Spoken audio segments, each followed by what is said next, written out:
here. Father Mattia here. So welcome, Father Mattia. Thank you, Larry. What I'd like to do, folks, is kind of interview Father and ask him some questions that things that all of us might want to know about Father Mattia. So how's your first 24 hours in the parish? It has been very well, thank you. Yeah. I was welcomed very warmly. Yeah, outstanding. So, Father, you're from Florence. Yes, correct. But really, you're from a little town outside of Florence, right? What's it called? Empoli. Empoli. Empoli? Yes, correct. Okay. And you have brothers and sisters? No, I'm an only spoiled child. Okay. And what kind of stuff do you like to do for fun, Father? That's a good question. I used to, before being a seminarian, I used to play a lot of video games and watch TV. I had developed, I like to play soccer, volleyball.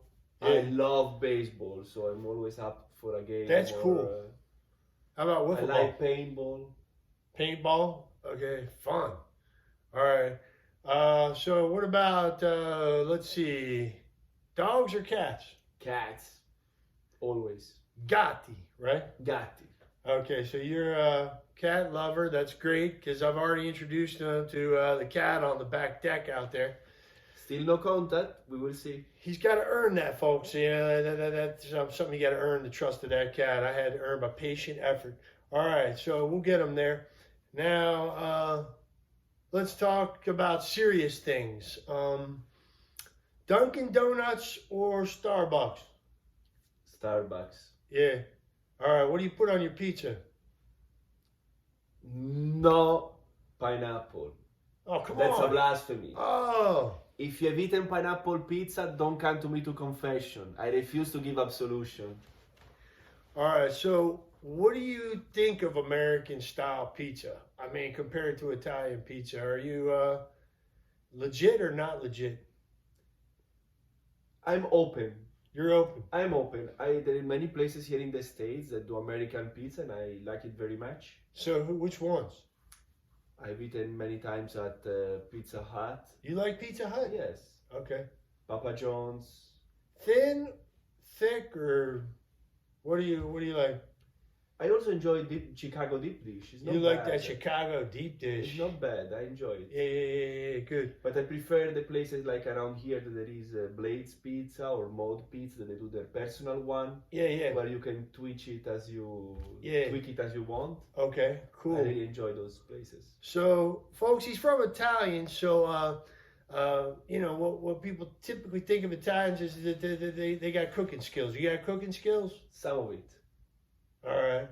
So I can defend myself. You can defend yourself. Yes. All right. So I'm not sure how to interpret that until we get in the kitchen and start throwing some spoons around. Yes. All right.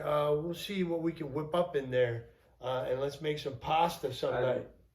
All right. With that, homemade spaghetti sauce or doctored up jar sauce? No. Homemade. Really? Yes. Oh man. All right. So that's something to look forward to. Let's see, what else? Beach or mountains, if you had to choose one? Beach. I grew up going to the beach every summer. Yeah, okay. And, all right, I just wanted to get the serious questions out of the way first. Now, tell us a little bit of your story, like how about, you know, you went to college at first, and how did you discern your vocation to the priesthood? Okay, so I come from Italy, from a family that, like many other family, was very much suffering, and I also come from a family which was traditionally Catholic, especially my grandma, but my parents not practicing, not believing very much. It is interesting that my mother, when I was at the age of First Communion, she asked me, do you want to go to CCD? And I don't remember ever had put a foot in the church before that, but I remember saying yes. Probably was my grandmother. I remember going to the seaside exactly when I was a kid with her, and we always prayed for the guardian angel, the prayer of the guardian angel at the beginning of the trip. So you there was a transmission of faith. From my grandma. It kind of arced off of her onto you. From my grandmother, exactly. A little spark was ignited, a little flame. spark, exactly. This is why also the devotion to the guardian angel that I keep dear to me comes from her since I was a child, a little child. And then I had the first communion, I disappeared, I went back for confirmation, I remained, how do you call them, Christers, Christmas and Easter. Yeah. More was a New Year's Eve because I was going to with a friend, and then nothing. When I was 18, I went back to the church, because I met the new catechumenal way, and that's the way I came back to the church. Can you tell the folks how you discovered the neo-catechumenal way and kind of what it is? So the new catechumenal way, maybe some of you already know because of Father Bill and Father Philip that have preceded me here in the parish, but fundamentally is a Christian initiation. Is a way for people who are Catholic to go deeper into their faith, but also for people who maybe are far away to get to know Christ and the Church. So this is the way through which I met the Church. It begins with a series of catechesis, and before doing the catechesis, normally we bring out invitations. We go through the neighborhoods, we invite the people, and so my father found the invitation card in the mailbox, and then he gave it to me, and that's how I went to the catechesis. And then, but your father's not really a believer, right? No, it was an inspiration of the Holy Spirit. If we asked your father if he was a Christian, how would he respond? He's an atheist. Okay. He believes that you are God, that each one of us, we are God, that he doesn't believe. So what in the world prompted him to take up that little pamphlet or card or whatever it was from the neo-catechumenal way that came in the mail and hand it to you? God's providence. It was an inspiration of the Holy Spirit. And you don't have that card anymore, right? I don't think so. That's unbelievable, folks, to me, how his whole conversion and him sitting here right now hinged on that one moment, that transmission of his atheist father handing him that. Something, inspired him to do that, and it's pretty cool. All right. And nothing, I remember just being seated there and being extremely happy. Yeah. And I was a loner before that, just closed in my own room the whole day, and instead I was there, I was extremely happy, and then nothing, no? The Lord hooked me with a girl, and I was 18 at the time, so I began to think, okay, I'm going back to the church, I found a girl, things are gonna work out. Yeah. And God had other plans. So things did not work out, and in 2011, in summer, was the World Youth Day. It's the gathering of the youth with the Pope. The Pope organizes every 2-3 years. The next one is going to be now next summer in Portugal, and I was on the trip, very much confused about my life, what to do, because this relationship had ended. I didn't know what to do. And we stopped in Lourdes, the Marian sanctuary on the Pyrenees, on the French side, and I asked Mother Mary what to do, and that's what she showed me. And at the beginning I was very much afraid because I didn't think that I could do it. I was still thinking about my ex-girlfriend. I was concerned about my parents, not being Catholic, how they would have reacted. And the Lord opened the doors. How did your parents react to it? When I called them and I said that I felt that I called, and that at a meeting that we had with other members of the Neo-Catechumenal Way, I had manifested the call that I had received from the Lord, the answer was surprising. My parents reacted saying, "We knew something was going to happen." Sheesh. That's incredible. Yes. I don't think they remember that they said that, but that's what they said. Do you think they'll come over here to visit you at some point in the next 3 years? Sure. Nice. Sure. Oh, that's going to be fun. All right. Looking forward to that. So let's see. What else should we ask them, folks? How about, what are you most excited about? And hold on. Who's your favorite saint? Well, Who are your favorites, like best friends? I guess I have a couple. So one for sure, well, first of all, obviously the Virgin Mary. She has been leading me the whole life, and so I'm very happy that also my first parish is a Marian parish. So I'm very excited about that. For me, it's a confirmation that truly the Virgin Mary is guiding me in this journey.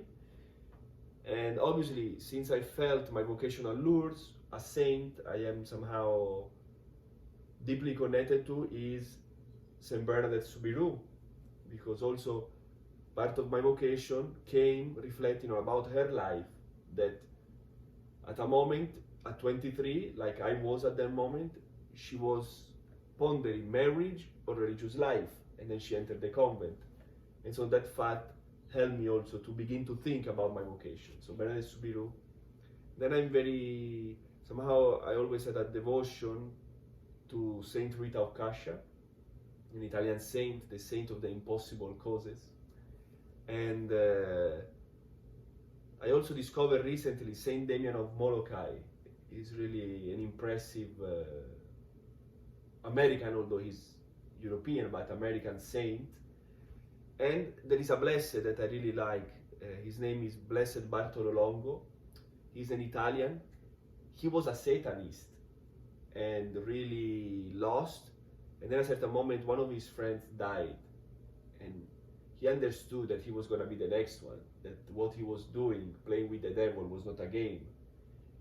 And he had a conversion. The Lord granted him a conversion, and he went to Naples, and that's where he was the one who, through the inspiration of the Virgin Mary, he became a third order Dominican, so a lay person, but following the life of Saint Dominic. He prayed the Rosary heavily every day, and he brought the devotion to the Virgin Mary in that area. This is why the sanctuary that is in Pompeii, dedicated to the Our Lady of the Rosary, it was him who built it. Wow. So he's always remained somehow a saint to which I am devoted. Nice. What are you most excited about being a priest? I guess help people. Yeah. So pastoral care with people who are hurting or sick or emotionally, or spiritually in need of care, of healing. And yes, I just see that. I mean, in my experience of my life, seeing the sufferings I came from, my family came from, and everything, I really know that life is hard. Life is really hard, and our society doesn't give us a direction, and instead the Lord wants to guide us. He wants to meet us, to rescue us from the hell in which we find ourselves, the suffering, the problem, the difficulties, and allow us to, and redeem us, and experience, and allow us to experience the resurrection and to live in that joy, which doesn't mean that there are no problems, obviously, because Christians get sick, get cancer, have to pay bills, have mortgages, have marriages, and life has difficulties. So it's not that the difficulties disappear, but to live them with Christ. mm-hmm. So somehow I know that this is what touched my life, to have this experience, that I could be redeemed, that my sins that I've committed were not the last word, that somehow Christ truly paid the price for my sins and to save me, so that I could experience a new life, and this is what I feel called to bring to the others, this experience that I have received, this forgiveness, this love of Christ, and to bring it to others. So you're super psyched to be a priest, sounds like. For the moment, Yeah. I'm still in the honeymoon. Yeah. Enjoy it. It's great. So we're all super happy to have Father Mattia with us, and we're going to be very enriched, and we hope this is a great assignment for you. Any other questions? How much time we got? We're 14 minutes into this thing. Should I let him go? Let him off the hook? Take him off the hot seat, folks? Or Can should I say a thing for 1 second? So I'm very happy to be here. I hope little by little the Lord will help me to get to know all of you. Please be patient. I'm just newly ordained and I'm supposed to know what I'm doing. I don't know what I'm doing. So please be patient. Also you, Father Larry, be patient. And help me. Pray for me, first of all. I will need your prayers to be able to be the holy priest that you need. And nothing. Let's journey together. Outstanding. It's going to be great. Welcome aboard. Thank you, And Father. God bless you, folks. God bless you.